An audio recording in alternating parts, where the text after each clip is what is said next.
Alors bonjour chers élèves, donc aujourd'hui nous allons faire la deuxième séance sur la génie génétique, principes et applications.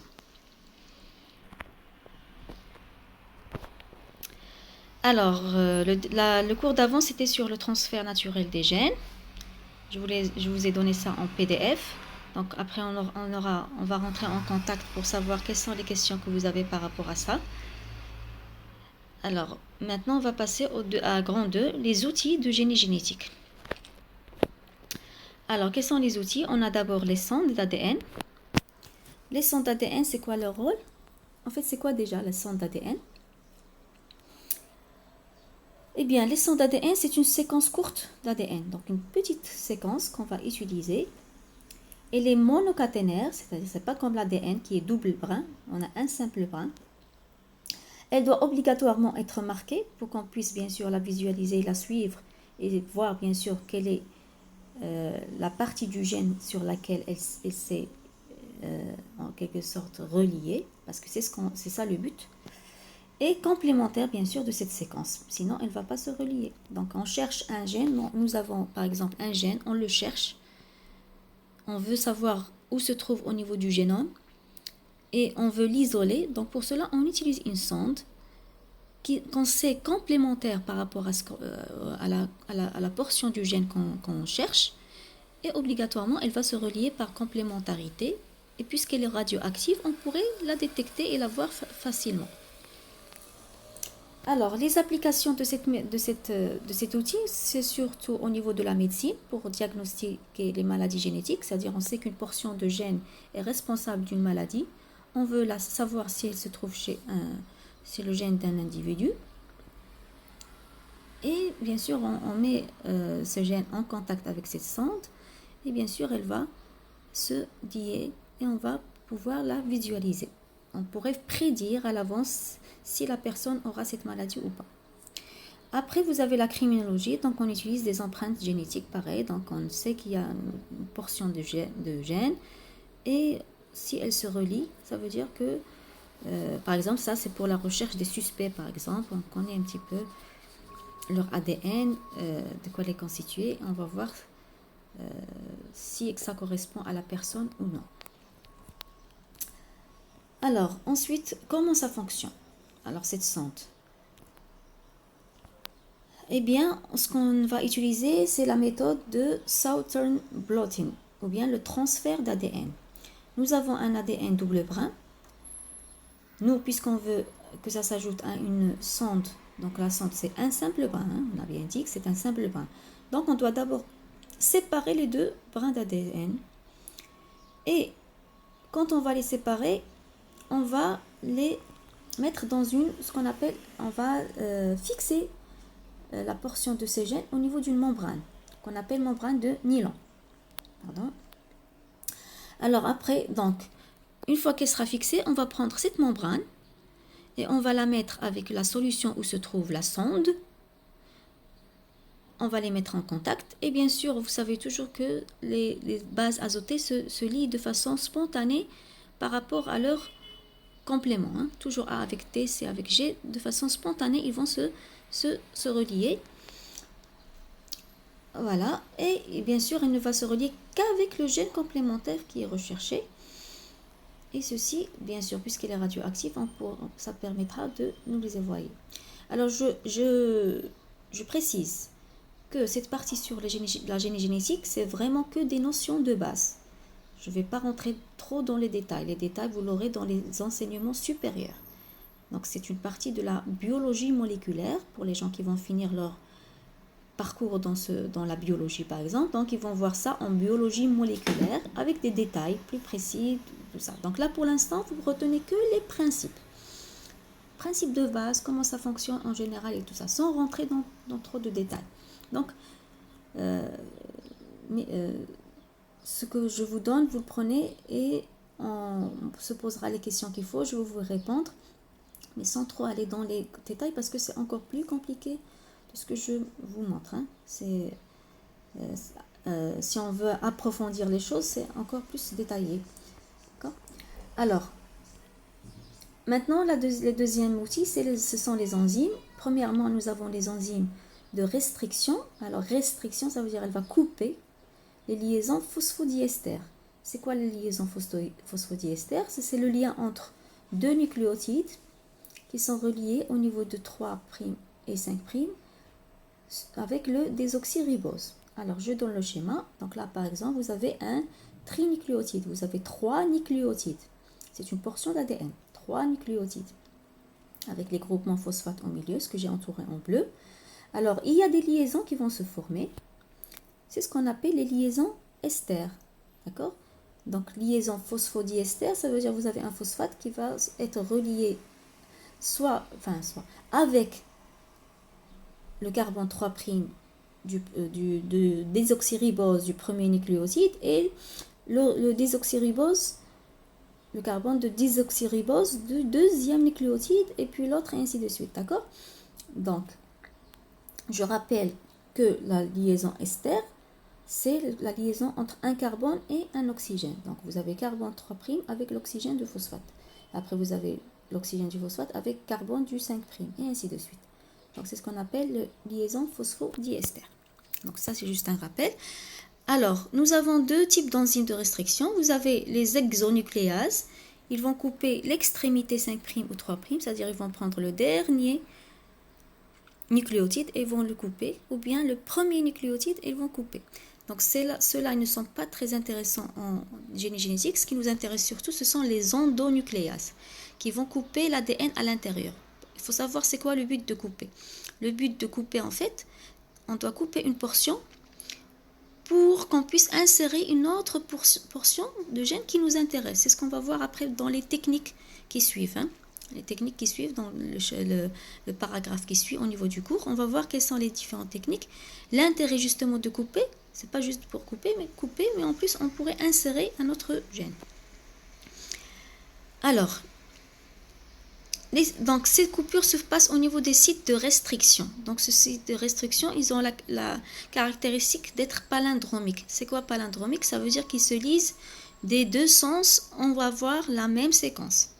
Exemple, ici vous avez, si on part de 5' à 3', ça va être A, T, G, C, T, A, G, ainsi de suite. Si on part du sens 5' vers 3', ça va être la même chose. A, T, G, C, T, A, G, C, T, A, G, C, A, T. C'est-à-dire, c'est comme si on disait le premier, mais dans l'autre sens. C'est clair? Donc, ces enzymes, c'est ça leur spécificité. Ils vont chercher, c'est comme s'ils partent, ils détectent l'endroit où il y a et on le trouve en général dans les différentes brins d'ADN. Donc, on trouve cette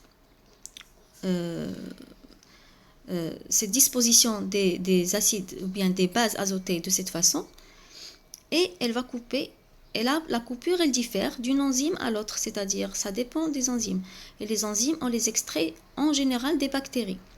Et chaque enzyme, elle a sa spécificité, c'est-à-dire, soit elle va couper après le G, ou bien elle va couper juste après un A, ou bien elle va couper juste après un T, et ainsi de suite.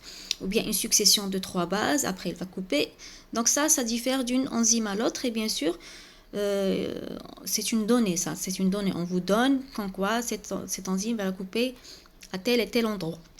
C'est à partir de ça que vous devrez trouver le site sur lequel elle va couper. D'accord? Donc c'est une donnée qu'il faudrait juste appliquer au niveau de l'exercice. Alors maintenant, vous avez ici un exemple. Enfin, déjà on va voir quels sont les types de coupures. Donc soit on a une extrémité franche, c'est-à-dire qu'elle va vraiment couper au milieu, c'est-à-dire vous aurez autant de bases azotées à gauche qu'à droite.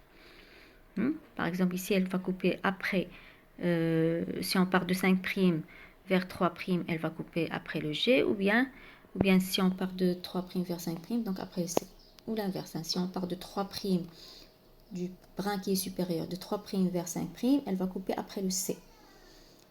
Et pour l'autre, de 3' vers 5', elle va toujours couper après le C. Donc c'est juste un exemple. L'essentiel, là, vous avez autant de bases azotées à droite qu'à gauche, au milieu, c'est-à-dire elle va couper vraiment au milieu. L'autre qui est très utilisé en général, c'est la coupure qui est un peu décalée. C'est ce qu'on appelle l'extrémité cohésive. Donc on décale, donc elle va partir, donc par exemple, si on prend le brin qui est en bas, de 3' vers 5', elle va couper après le triplet TGC. hop, elle coupe. Et pareil, donc de 3' à 5', elle va aller pareil. Donc TGC, hop, et elle coupe. D'accord? Donc c'est un peu décalé. On n'a pas autant de bases azotées à droite et à gauche. Voilà, donc là, ce sont les endroits de coupure. Alors l'exemple ici que je vous donne, c'est l'enzyme ECOR1. C'est une enzyme qui est extraite des Escherichia coli. Donc l'enzyme de restriction est mise en présence d'ADN double brin dans une solution. On les met dans une solution et on va voir comment ça va. Donc elle va agir. ECOR1, elle va aller là où il y a cette séquence qui se lie dans les deux sens palindromiques. Et elle va se lier, voilà. Après, elle va commencer à couper, d'accord? Tout simplement, elle coupe l'endroit qui est spécifique pour le Escherichia coli, enfin, pour l'enzyme de Escherichia coli. Donc là, elle va couper les deux brins d'ADN à certains endroits qui sont spécifiques pour cette enzyme. Voilà. Donc, en général, c'est après le G.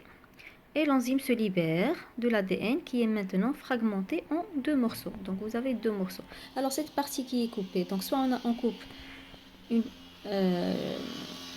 au niveau de cette partie-là et on va insérer un autre gène. C'est ce qu'on va le mettre par la suite. Donc c'est ce qu'on va voir par la suite. Donc il y a une enzyme qui coupe et nous avons une enzyme qui relie. Si on veut relier, on va utiliser la ligase. La ligase, elle va souder les deux segments d'ADN. Par exemple, on pourrait insérer un gène. À partir de ça, il faudrait le relier. Il faut le souder. Et ça, la ligase, on l'avait vu au niveau de la réplication. Le cours donc sur la réplication de l'ADN, on avait vu la ligase. Donc, c'est une enzyme qui doit relier qui relie en quelque sorte les nucléotides entre eux. Et elle a besoin de l'énergie. Donc, il utilise l'ATP. Donc, il utilise l'ATP qui est une énergie, source d'énergie chimique, pour pouvoir relier le groupement, on va dire, phosphate d'une partie du gène ou bien de l'ADN avec l'autre partie de l'ADN. D'accord? Pour pouvoir relier les deux nucléotides. Donc, ça, on l'a déjà vu en cours avant. Et vous avez la TAC polymérase. Donc la polymérase, là aussi, on l'avait vu au niveau du cours de la réplication de l'ADN. Et la TAC, pourquoi on a dit TAC? TAC, en fait, ça vient du nom de l'espèce par laquelle on a retiré cette polymérase, la Thermus aquaticus. Donc T-A-culant. Donc TAC. Alors, qu'est-ce qu'elle fait, la polymérase? La polymérase, elle va relier... Et il va amplifier l'ADN. Donc là, on avait dit, donc ça, l'ADN polymérase, on l'avait déjà fait au niveau du cours. Donc, qu'est-ce qu'elle va? Elle va nous donner les différents acides aminés, pardon, pas les acides, les acides nucléiques ou bien les bases azotées. Elle va les relier l'un à l'autre, jusqu'à ce qu'on constitue le nouveau brin. Alors là, vous avez l'amplification de l'ADN in vitro par PCR. Donc pour cette partie-là, on va la voir au niveau des techniques de la génie génétique. Donc je ne vais pas trop m'attarder là-dessus, donc on les verra dans le cours prochain. Juste, je vous donne c'est quoi PCR. PCR, en fait, c'est la polymérase chaîne réaction. C'est-à-dire une réaction en continu, plusieurs réactions qui permettent d'amplifier l'ADN. Amplifier l'ADN, c'est-à-dire donner plusieurs copies de l'ADN. Alors, quels sont les vecteurs qu'on utilise? Enfin, ça, c'est un autre outil. Les vecteurs, en fait, ce sont les plasmides, tout simplement. Donc, c'est un fragment d'ADN, en général sous forme de plasmide, c'est-à-dire un double brin circulaire. En général, il est circulaire. Et il permet le transfert de gènes entre cellules. Alors, c'est quoi ses caractéristiques? C'est qu'il constitue plusieurs sites de restriction, c'est-à-dire on peut le couper. On peut le couper à différents endroits.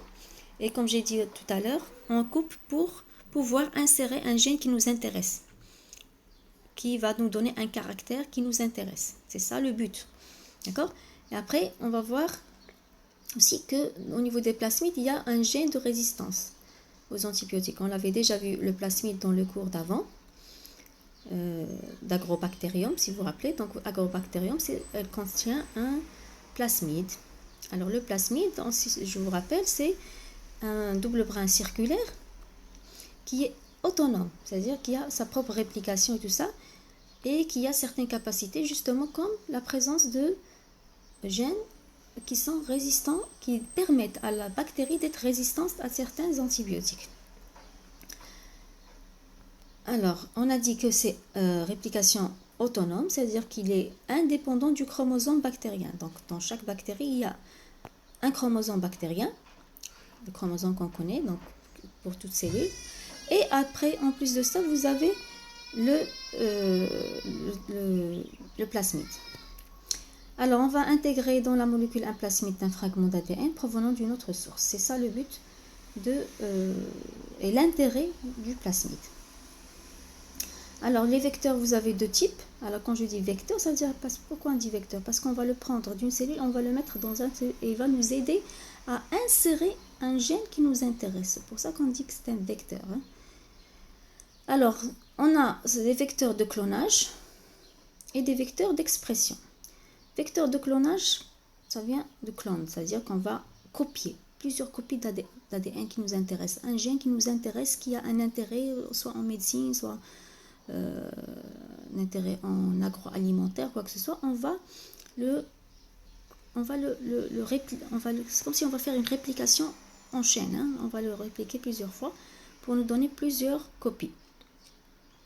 Donc pour cela, dans le plasmide, nous avons ce qu'on appelle l'origine de réplication. L'origine de réplication. Vous avez le site de restriction. Donc là, on va couper. Donc bien sûr, on va couper. Et après, on va insérer un gène qui nous intéresse. Et puisqu'on a une origine de réplication juste à côté, donc il va répliquer. Donc avec le gène que nous avons mis là-bas, il va se multiplier lui aussi. D'accord? Il va nous donner un deuxième, un troisième, un quatrième, et ainsi de suite. Donc vous aurez plusieurs plasmides qui vont avoir le gène d'intérêt qui nous intéresse. Et là, vous avez le gène de résistance à un antibiotique. Pourquoi celui-là? C'est juste pour nous indiquer quelles sont les cellules qui ont pu intégrer le gène d'intérêt. Parce qu'on va mettre ce plasmide avec différentes bactéries. Et normalement, le plasmide va être transféré vers la bactérie. Et elle va commencer à se répliquer. Mais pas toutes les bactéries qui auront la capacité d'intégrer ce gène. Donc, uniquement les bactéries qui vont intégrer le gène, qui vont être résistantes à l'antibiotique. Les autres bactéries vont mourir parce qu'ils n'ont pas intégré le plasmide, et puisqu'ils n'ont pas intégré le plasmide, ils n'auront pas la résistance par rapport à l'antibiotique, donc ils vont mourir. Parce que dans le milieu, on met un antibiotique. Dans le milieu de préparation de cette technique, on va dire, on va mettre un antibiotique. Les bactéries qui sont capables d'intégrer ou bien qui ont pu intégrer le plasmide vont résister à cet antibiotique que nous avons mis et ils vont se répliquer, ils vont nous donner les gènes qu'on veut en plusieurs copies. Les bactéries qui n'ont pas pu intégrer le plasmide, automatiquement ils vont mourir.